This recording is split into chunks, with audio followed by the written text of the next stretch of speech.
At a late-night, hastily convened press conference in Tripoli, the African Union offered to send monitors into Libya to help implement a ceasefire plan that, in principle, Colonel Gaddafi has accepted. It can be a hybrid operation like the one, similar to the one that we have in Darfur, the first ever in the history of peacekeeping. It's AU-UN. In this case, it can be 100% AU. We would be ready to shoulder such responsibility if it is the wish of the parties. Earlier in the day, the delegation of African leaders, presidents of South Africa, Congo, Mali and Mauritania, Uganda's foreign minister and their advisors, were received by Colonel Gaddafi in his familiar style. They'd come to present the roadmap, first revealed on March the 25th in Ethiopia.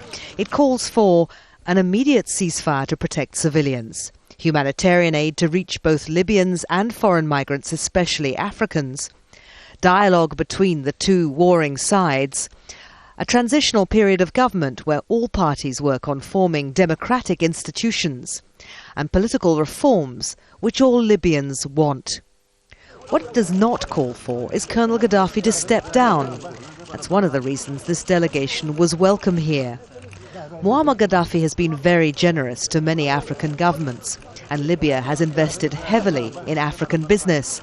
A sudden collapse of his 4-decade-long rule, and the shock waves would be felt across the continent. But even though Colonel Gaddafi has accepted the roadmap, there's no guarantees he'll take the steps necessary to implement it. He's declared ceasefires at least twice before that have not restrained his forces on their assaults on Libyan cities and towns. The opposition council in Benghazi has already stated its position. No negotiations until Colonel Gaddafi and his family relinquish power. With such a gap between the two sides, and no way to coerce either side to take the first step, the African roadmap may remain what all the other peace proposals have been so far: wishful thinking. Anita McNaught, Al Jazeera, Tripoli.